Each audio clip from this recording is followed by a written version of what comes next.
guys, so today I wanted to show you how I do my collard greens. I was thinking about making this video for a little while now because I've just gotten so many questions and kind of comments on how I do this. So I wanted to show you. Collard greens are really easy to grow. They've gotten a little bit of a bad rep, I think, kind of as poor man's food, which it really was back in kind of the antebellum type South, but they originate in the Mediterranean, and they're really popular in East Africa too.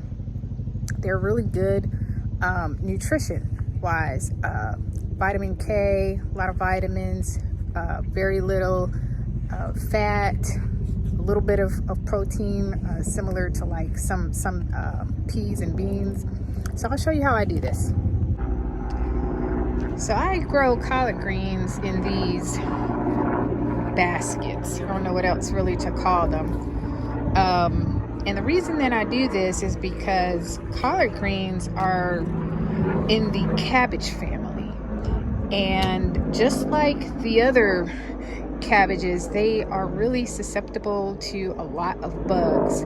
So if you ever try to grow something like kale, cabbage, broccoli, you'll see that your leaves get really eaten by bugs, particularly a caterpillar that's that comes from a moth, a little white moth. And so all you do is you can grow these in a pot. Now this particular cultivar of collard greens grows up to 2 feet tall, so this is probably right kind of at the end of its life for me. But I just have a decent size, you know, this is probably a 13 by 13 pot. One of the reasons why collard greens were popular with poor people is, frankly, it just does not need a lot of fertilizer to grow. It's kind of like grass. So long as you've got some relatively decent dirt, these collard greens will grow pretty big. And again, because they're high in fiber, it'll get you full. So in the South, with a lot of poor people, they would use like pig pieces, you know, like fat back, or you know, some of the bigger pieces of like what do you call it, the knees, I think, of the pig.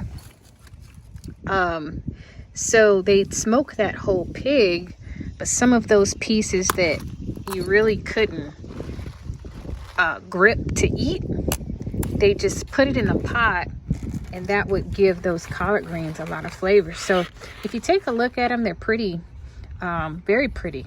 They have like this silvery color to them. You don't want to let these leaves get too big, because the texture won't taste that great. The smaller they are, the softer they'll be, I guess, in terms of texture. And so what I like to do is I like to go ahead and get these ginormous leaves out of there. I probably let this go a little bit too long. And so as you can see, all I did was, as the collard greens are growing, I just break the leaves off, and I leave just enough leaves in here so that it can catch that sunlight and continue to grow. And so that's what I did for the 3 of these. So here you go, guys. From those 3 pots, I got a generous amount of leaves here. If you've ever cooked collard greens, you know that these cook down quite a bit, just like your standard head of cabbage, but they're just so pretty. Now I'll still have to just kind of wash these off because they do have some some dirt and some probably some little tiny invisible bugs that I can't see, but for the most part I don't have to scrub these or, you know, soak these very long because they're in these tents, so that they don't have the typical little green worms and things like that that you may find on collard greens in your farmer's market or at the store sometimes. Now it is late August, and these collard greens have been growing since, I would say, May, maybe April, May. So like I said, it is a little bit of an older plant, but it's not too late to start these from seed. And so what you can do is grow these all the way until after the first frost. And actually they taste a lot better during the fall because they don't have so much stress from all of the sun that you can see in the heat that they're getting. That tends to stress out leaves and plants, and the fluctuation in temperature back and forth can make a difference in the taste. So we all know that these, you know, taste a little bit better around Thanksgiving time. So yeah. So that's it, guys. That's how I grow my collard greens, and you can find lots of recipes online for collard greens.